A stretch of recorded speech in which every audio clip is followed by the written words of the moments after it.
भारत भूमि को वीरता और शौर्य की भूमि कहा जाता है क्योंकि इसने अनगिनत योद्धाओं को जन्म दिया है जिन्होंने अपने साहस और पराक्रम से न केवल अपनी मातृभूमि की रक्षा की बल्कि इतिहास में अमर हो गए हैं। इस कहानी की शुरुआत करते हैं प्राचीन काल से, जब भारत में महाभारत का युग था।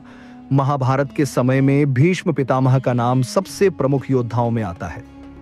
भीष्म ने अपने पिता की इच्छा पूरी करने के लिए आजीवन ब्रह्मचारी रहने का प्रण लिया और अपनी मां गंगा को वचन दिया कि वे हमेशा हस्तिनापुर की रक्षा करेंगे।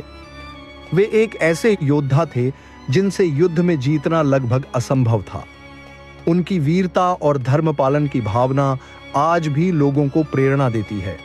महाभारत के बाद का काल गुप्त साम्राज्य का था, जिसमें सम्राट चंद्रगुप्त मौर्य और उनके गुरु चाणक्य ने पूरे भारत को एकजुट किया।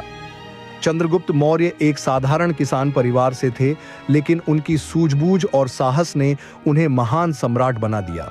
उन्होंने अपनी सेना और कूटनीति से नंद वंश को पराजित किया और मौर्य साम्राज्य की स्थापना की। उनके गुरु चाणक्य ने उन्हें राजनीति और युद्ध कला में पारंगत बनाया। चंद्रगुप्त मौर्य का जीवन यह सिखाता है कि यदि इच्छा शक्ति मजबूत हो तो कोई भी व्यक्ति असंभव को संभव कर सकता है। इसके बाद आता है सम्राट अशोक का काल। अशोक मौर्य साम्राज्य के सबसे महान शासकों में से एक थे। उनका नाम इतिहास में इसलिए दर्ज है क्योंकि उन्होंने कलिंग युद्ध के बाद अहिंसा और धर्म का मार्ग अपनाया। लेकिन कलिंग युद्ध से पहले वे एक अद्वितीय योद्धा थे जिन्होंने अपने शत्रुओं को परास्त किया और अपने साम्राज्य को विस्तार दिया। उनकी कहानी हमें यह सिखाती है कि सच्चा वीर वही है जो युद्ध के बाद शांति और मानवता का संदेश दे।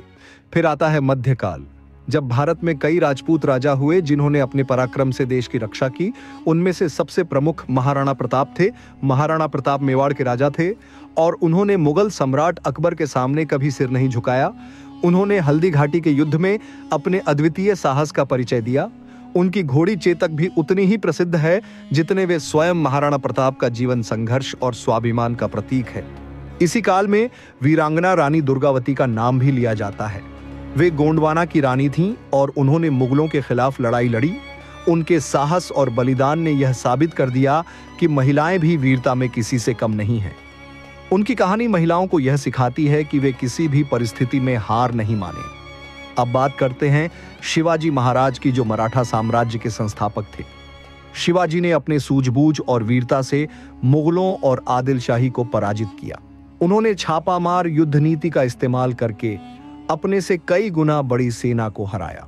शिवाजी का जीवन स्वतंत्रता और आत्मसम्मान का प्रतीक है। अंग्रेजों के समय में भी भारतीय योद्धाओं ने अपनी वीरता का परिचय दिया।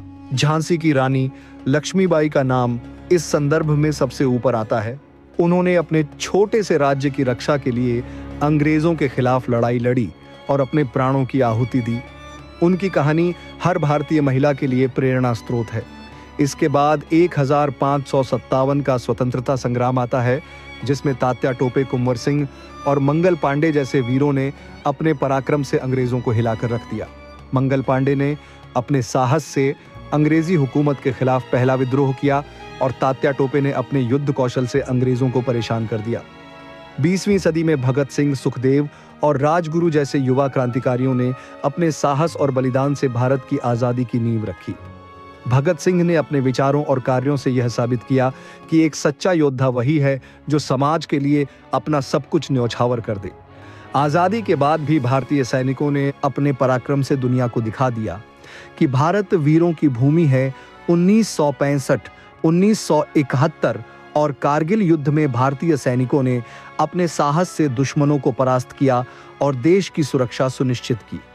भारतीय वीर योद्धाओं की इस कहानी का अंत नहीं हो सकता, क्योंकि यह भूमि हमेशा ऐसे योद्धाओं को जन्म देती रहेगी जो अपने देश और धर्म के लिए अपने प्राणों की आहुति देने से पीछे नहीं हटेंगे।